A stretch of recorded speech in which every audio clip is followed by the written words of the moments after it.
என் அன்பு சொந்தங்களுக்கு வணக்கம்.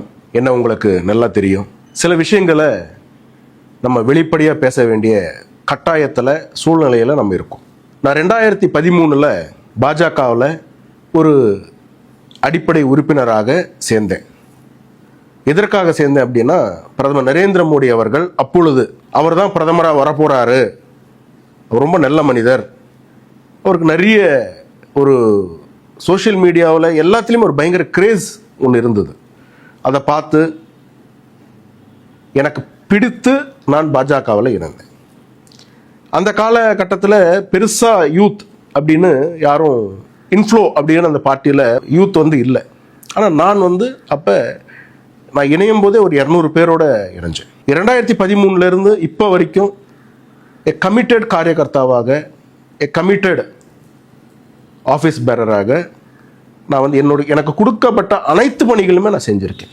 உங்களுக்கு எல்லாருக்கும் தெரியும், திரு அண்ணாமலை அவர்கள் மாநில தலைவராக வந்த பிறகு எனக்கு முதல் டாஸ்க், இது முன்னாடி எந்த கட்சியும் இல்லாத ஒரு புதிய ஒரு பிரிவை உருவாக்கி, விளையாட்டு மேம்பாட்டு பிரிவு அப்படின்னு எனக்கு ஒரு ஃப்ரெஷருக்கு கொடுக்குற மாதிரி, ஒரு ஸ்டார்ட் அப் கொடுக்குற மாதிரி என் கையில் கொடுத்தாங்க. அதை எந்த அளவுக்கு என்னால் சரியாக செய்ய முடியுமோ, எந்த அளவுக்கு சிறப்பாக செய்ய முடியுமோ, ஒரு அருமையான ஒரு டீமை நான் உருவாக்கி, என்னுடைய டீம் மெம்பர்ஸ் எல்லாருமே எக்ஸ்ட்ராடினரி பீப்புள், அவங்க எல்லாரையும் ஒரு நல்ல ஒரு டீம் உருவாக்கி நூற்றுக்கணக்கான விளையாட்டு வீரர்களை, ஸ்போர்ட்ஸ் பர்சனாலிட்டிஸை பிஜேபிக்குள்ளே கொண்டு அதை சிறப்பாக பண்ணேன். அது நம்மளுடைய செயல்பாடுகளை பார்த்து திமுக எப்பொழுதும் பிஜேபியை பார்த்து காப்பி அடிச்சதை எனக்கு தெரியல. ஆனால் இந்த விளையாட்டு மேம்பாட்டு பிரிவை நாங்களும் உருவாக்குவோம், இது மிகப்பெரிய இளைஞர்களை அட்ராக்ட் பண்ணுது அப்படின்னு சொல்லி அங்கேயும் ஒரு விளையாட்டு மேம்பாட்டு பிரிவுன்னு ஆரம்பித்து அங்கே ஒரு மிக முக்கியமான ஒரு எம்பிக்கு அந்த பதவி கொடுத்தாங்க. நம்ம எல்லாருக்கும் தெரியும், மோடி கபடி லீக் இந்தியாவிலேயே பிரதமர் நரேந்திர மோடி அவர்கள் பேரில் நடந்த மிகப்பெரிய ஒரு ஸ்போர்ட்ஸ் லீக்னா அதுதான். சுமார் 60,000 பிளேயர்ஸ் அதில் பார்ட்டிசிபேட் பண்ணாங்க. அதே போல பல நிகழ்ச்சிகள், என் மண் என் மக்கள் யாத்திரை, உங்களுக்கு தெரியும், அதனுடைய நேம் செலெக்ஷன்ல இருந்து அது முடிகிற வரைக்கும் அண்ணாமலை அவர்களுடைய அறிவுறுத்தலில், அண்ணாமலை அவர்களுடைய ஆலோசனையில் நம்ம மிக சிறப்பாக அதை செஞ்சு முடித்தோம். அந்த யாத்திரை தான் தமிழ்நாட்டில் பாஜகவை ஒரு குக்கிராமத்தில் கூட கொண்டு போய் சேர்த்தது. அதுபோல் பல நிகழ்ச்சிகள். உங்களுக்கு எல்லாருக்கும் தெரியும், 22 நாள் சிறையில், ரொம்ப கடினமான ஒரு சூழ்நிலை. எனக்கு அப்பா சின்ன வயசுல இல்லை, நான் பலமுறை சொல்லியிருக்கேன் உங்களுக்கு, சின்ன வயசுல இறந்துட்டார் அவர் எனக்கு. ஸோ எங்கள் அம்மா, நான் ஒருத்தர் தான் சம்பாதிக்கணும் வீட்டில். அது போன்ற ஒரு சூழ்நிலையில் இருக்கும் பொழுது 22 நாட்கள் நான் சிறையில் இருந்திருக்கேன். சாதாரண இது கிடையாது. பிரதமருக்காக கேஸ் வாங்கியிருக்கேன், பிரதமருடைய ஃபோட்டோ ஓட்டினேன் அப்படின்னு சொல்லி என்னை ஜெயிலில் போட்டிருக்காங்க. கட்சி கொடியை காப்பாற்றுறதுக்காக ஒரு கேஸ் வாங்கியிருக்கேன். அண்ணன் அண்ணாமலை அவர்களுடைய யாத்திரை நடத்தும் போது ஒரு கேஸ் வாங்கியிருக்கேன். அது போல நிறைய கேஸுகள் கட்சிக்காக வாங்கியிருக்கேன்.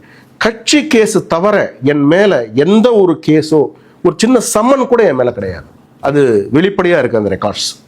அது போல கட்சிக்காக நம்ம இவ்வளோ தூரம் உழைச்சிருக்கோம். ஆனால் எனக்கு இருக்கக்கூடிய சில வேதனைகள், கடந்த ஒரு வருடமாக கட்சியில் நான் பல இடத்துல சொல்லிக்கிட்டே தான் இருந்தேன். முதல்ல எடுத்தீங்கன்னா, இந்த கட்சி, நான் பேர் சொல்ல விரும்பவில்லை, இருந்தாலும் இந்த இடத்துல சொல்லணும்னு நினைக்கிறேன். அக்கா தமிழிசை சவுந்தரராஜன் அவர்கள் மாநில தலைவராக இருந்தாங்க. அவங்க நின்னாங்க, எலெக்ஷனில் நின்னாங்க, தோத்தாங்க. ஆனால் அவங்களுக்கு கௌரவப்படுத்தி அவங்களுக்கு கவர்னர் பதவியை கொடுத்தாங்க, அவங்க உழைப்பை ரெக்கக்னைஸ் பண்ணி. அப்போ பார்ட்டி 3% தான். பிறகு வந்த திரு முருகன் அவர்கள் மாநில தலைவராக இருந்தார். அவரும் எலெக்ஷனில் நின்னார், தோத்தார். அவருக்கும் ராஜ்யசபா கொடுத்து அவரோட உழைப்பை அங்கீகாரப்படுத்தி அவருக்கு மத்திய அமைச்சராக்குறாங்க. அதே போல திரு அண்ணாமலை அவர்கள் மாநில தலைவராக இருந்தார். அவர் மாநில தலைவராக இருக்கும் பொழுது கட்சி அவருக்கு கொடுக்கும் பொழுது அவருக்கு 3% தான் இருந்தது கட்சி. அவர் உழைத்தாரு, கடுமையாக உழைச்சாரு. 3%லேருந்து 12% கொண்டு வந்தார் பார்ட்டியை. ஆனால் ஒரு இதுதான் செல்ஃபிஷ். ஒரு அலைன்ஸுக்காக ஓவர் நைட்டில் 1 ஹவரில் ஒரு டிசிஷனை எடுத்து அவரை மாற்றி 12% கொண்டு வந்த கட்சிக்கு வெறும் 27 சீட்டு மட்டுமே வாங்கி இன்னைக்கு கட்சி இந்த அளவில் இருக்கு அப்படின்னா மிக வேதனையா இருக்கு. 3% வச்சிருக்கவங்களுக்கு எல்லாம் நீங்க அங்கீகாரம் கொடுத்தீங்க. 12% கொண்டு வந்த அண்ணாமலை அவர்களுக்கு நீங்க அங்கீகாரம் கொடுக்கல. ஏன் கொடுக்கல? எதுக்காக கொடுக்கல? தமிழ்நாட்டில் இருந்து ஒரு யங் பிளட், ஒரு எனர்ஜெட்டிக் பிளட், ஒரு நாலேஜபிள் பர்சன் வர்றது சில பேருக்கு பிடிக்கல அப்படின்றது தான் நான் நினைக்கிறேன். இதுதான் முக்கியமான காரணமா இருக்கும்னு நான் நினைக்கிறேன். பல விஷயங்கள்ல நாங்க திமுக போல கிடையாதுன்னு நம்ம சொல்றோம். ஆனா தமிழக பாஜகவுக்கோ திமுகக்கோ என்ன டிஃபரன்ஸ் இருக்கு? அங்க ஒரு குடும்பம் ஆட்சியில் இருக்கு, அங்க ஒரு குடும்பம் கட்டுப்பாடுல ஒரு கட்சி இருக்குன்னா, இங்க அதே 4 பேர் 5 பேர் கண்ட்ரோல்ல தான் இந்த கட்சி இருக்கு.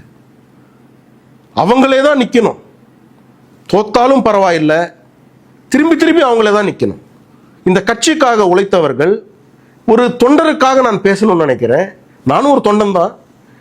இந்த உழைக்கிறாங்கல்ல, சொந்த காசு போட்டு கட்சி மீட்டிங்கெல்லாம் வராங்கல்ல, அவங்களுடைய உழைப்பை இந்த கட்சிக்கு கொடுக்குறாங்கல்ல, எந்த ஒரு எதிர்பார்ப்பும் இல்லாம கட்சிக்காக அந்த போராட்டம்னா வராங்க, மாநாடுனா வராங்க, பொதுக்கூட்டம்னா வராங்க, எத்தனை நிகழ்ச்சிங்க, பிரதமர் வராருன்னா வந்து நிற்கிறாங்க. அவங்களுக்கு இந்த கட்சி என்ன பண்ணியிருக்குன்ற கேள்வியை நான் உங்ககிட்ட எழுப்புறேன். இது நீங்க சரி செஞ்சுக்கணும். அதே போல எலெக்ஷன்ல நிக்கிறது ஜெயிக்கிறதுக்கு தோக்கிறதுக்கு ரெண்டாவது வச்சுக்கிட்டாலும், தோத்தாலும் மறுபடியும் அவங்களுக்கே திருப்பி திருப்பி திருப்பி திருப்பி திருப்பி சீட்டு கொடுக்கறது, ஏன் வாங்குறது என்ன? அப்ப எனக்கு ஒரு சந்தேகம் இங்க வருது. நிற்கக்கூடியவர்களுக்கு ஏதோ மிகப்பெரிய லாபம் இருக்கு. தொடர்ந்து தோத்தாலும் நான் தான் நிற்பேன் அப்படின்றது, அப்ப ஜெயிக்கிறது தோக்கிறது தாண்டி ஒரு லாபத்தை அவங்க எங்கேயோ ஒரு இடத்துல இருக்குன்றது நான் உறுதியா நம்புறேன். சிஸ்டம்ல இருந்திருக்கேன் நான். எங்களுக்கு மோடி அவர்கள் இப்போ இல்லை, எப்பவுமே சாகர வரைக்கும் எங்களுக்கு பிடிக்கும். ஆனா கட்சிக்கு தமிழ்நாடு, தமிழ் மக்கள், தமிழர்களுடைய எண்ணம் சிந்தனை புரிஞ்சுக்க முடியல. நான் பிறப்பால் ஒரு தெலுங்கனா இருந்தாலும், by identity I am a Tamilian, proud Tamilian.